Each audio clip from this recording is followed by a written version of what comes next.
Hey everybody, this is the weekly forecast commencing on Monday, February the 12th, 2024.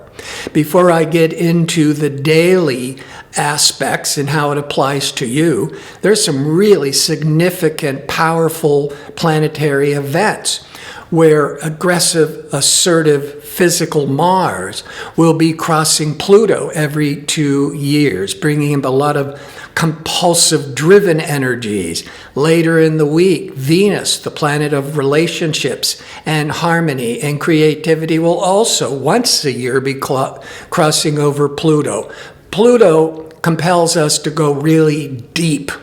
And communication Mercury will be in a hard angle to eclectic, progressive Uranus. But it can bring in some real original thinking, but you got to be careful about being too anxious and impulsive. So before I break all that down and get into the individual days, if you enjoy these types of videos and would like to see more of them, click like and subscribe. And don't forget to click on the notification bell so you can receive the latest postings. And if you go into the description box underneath the video, you'll find a direct link to sign up for my free daily horoscope message, or a link to go to my website, inquire about booking an astrology reading, or checking out my 2-question offer. So let's start with Monday, February the 12th. And I always start with the moon. The moon represents the public tone and reactions. It's the general public reaction. And the moon will start the week in fiery, competitive, assertive Aries.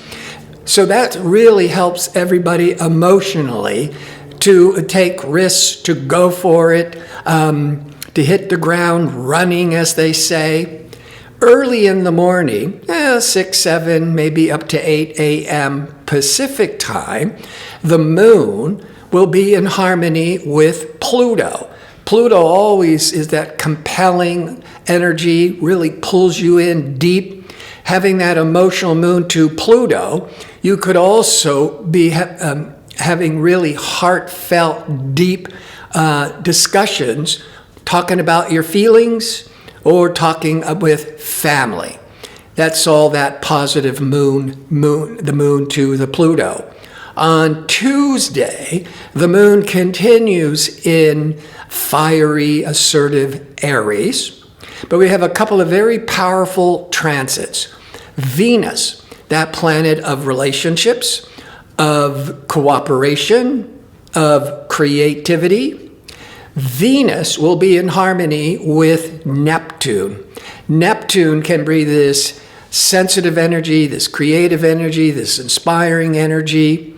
When Venus is in harmony with Neptune, just a few times a year, on one hand, it can really awaken a lot of romanticism, but also a real appreciation for the arts, or being much more creatively inspired. Certainly wants to awaken the potential for connecting with unconditional love. Now, later in the day, more come the mid-afternoon Pacific time, assertive Mars, warrior Mars, will be crossing over deep, compulsive Pluto. That will linger into Wednesday, first part of the day, once every 2 years. That's the cycle of Mars. Mars to Pluto can be this really intense, compulsive energies. But if you direct it, as opposed to having it direct you, and if it directs you, you could be too stressed out. If you're directing it, you can accomplish a lot of work projects, but Mars can also be physical, could be very favorable for starting an exercise program. It's also giving you powerful courage to make some major changes, that's Pluto, in your life. So Tuesday is a powerful day. And with the moon in Aries, you're feeling that assertive energy, that independent energy. Wednesday, the moon leaves Aries and goes into earthy Taurus at 7:03 a.m. Pacific time. Taurus, very different from Aries. Aries is fiery, it's impatient, it's excitable. Taurus is slow and steady, wins the race. Taurus is calming energy. It's an earth sign, so it's more earthy, more sensible, more practical. Now, the moon, however, will be stressing out Mars and Pluto that are still impacting the world the first half of Wednesday, Pacific time. So there's all that ambitious, competitive energy going on. But here's now the emotional moon. Now, this could impact you where you're becoming really anxious, very reactive. The good news is the moon's in Taurus.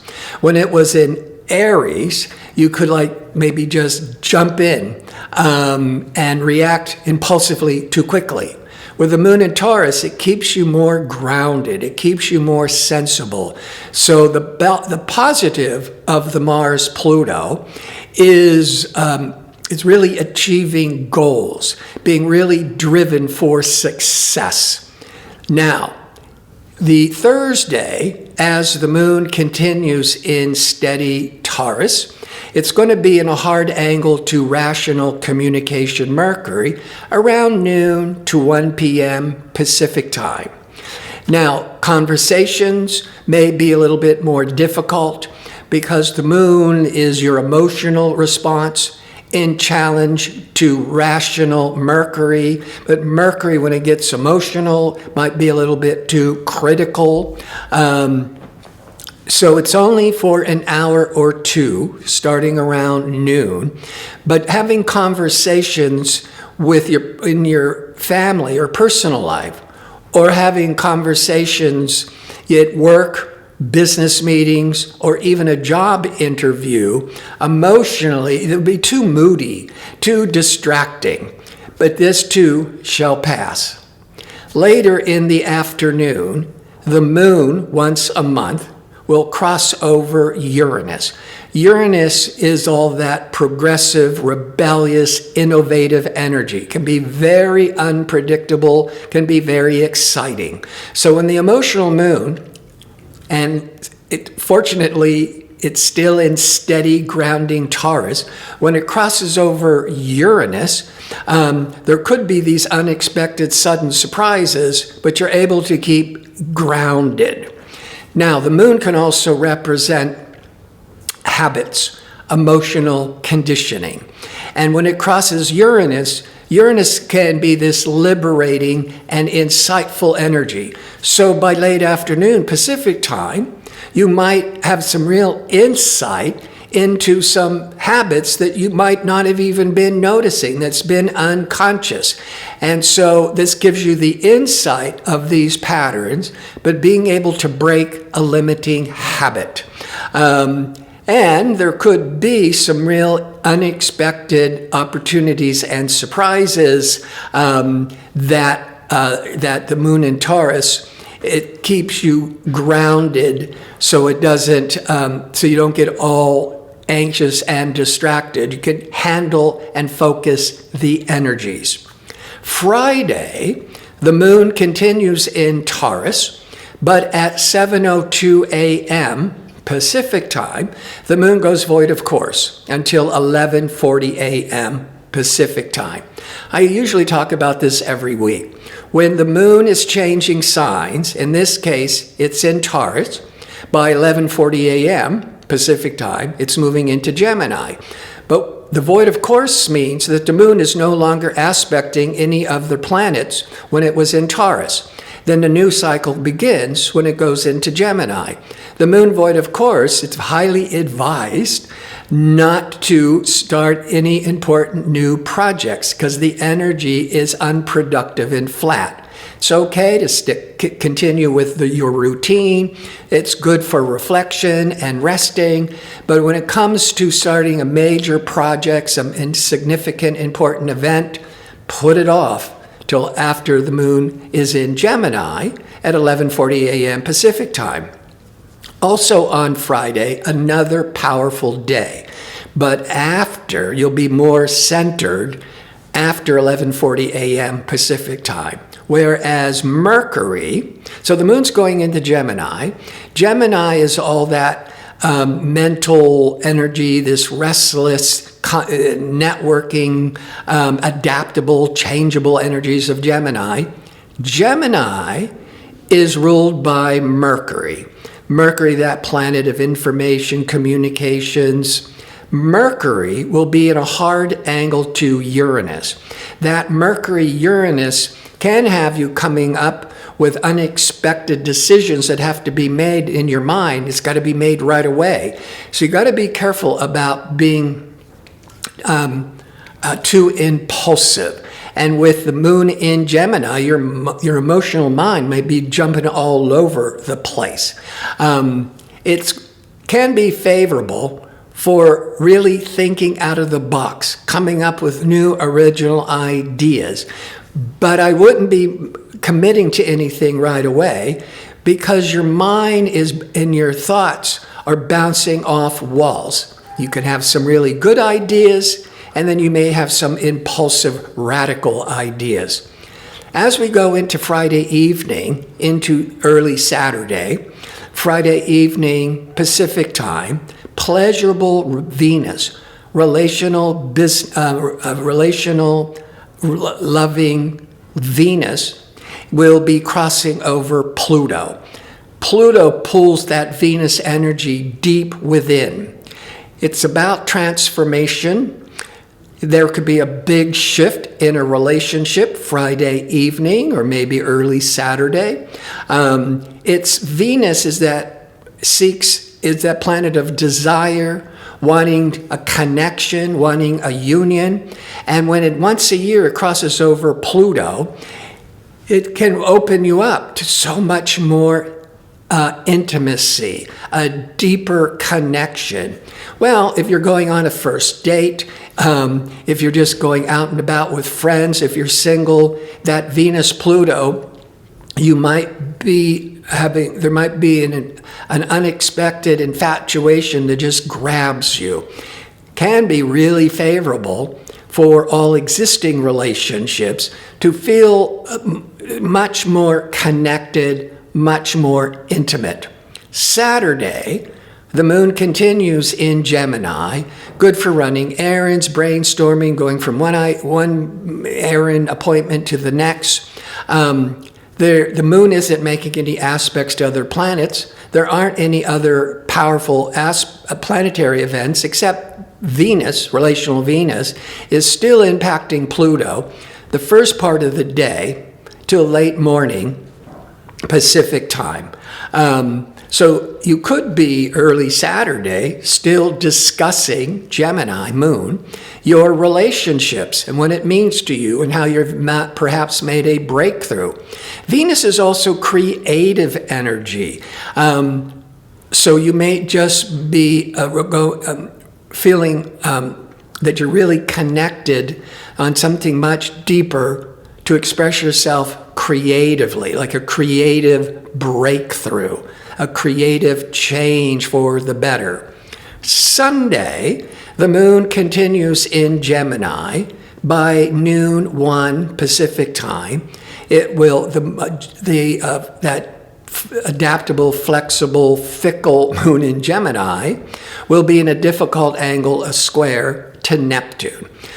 Neptune can be inspiring and creative and empathetic, but when it's being stressed out, the Neptune can be confusing and distracting. So emotionally, you may be out of focus around noon 1 p.m. You wouldn't want to have trying to resolve any personal relationship issues, having a conversation, let's talk. Because with the moon Neptune, you might be jumping to conclusions, being confused, distracted. Again, it only lasts an hour or two. But the big thing is, at the moon leaving mental Gemini, later in the day is going into emotional Cancer. Also, later in the day, the sun that's been in mental Aquarius, more impersonal, brilliant Aquarius, is moving into sensitive Pisces. Cancer's a water sign. The sun going into Pisces is a water sign. Water can be very emotional, caring, nurturing, can be highly creative.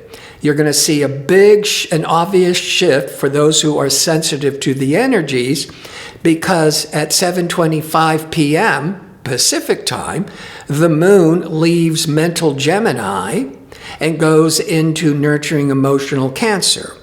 Less than an hour later, at 8:13 p.m. Pacific time, the sun now goes into Pisces for the next 4 weeks.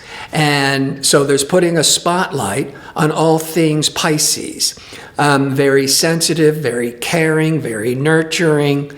The big thing is from around 7:30 to 8:30 Pacific time, you're going to see a big shift from the mental in your head, impersonal, to the emotional, the intuitive, the more compassionate energies. I want to thank you for watching. If you'd like information on how to book an astrology reading or to sign up for my 2-question offer, visit my website at gardino.co. That's .co. Until next week, be safe and well.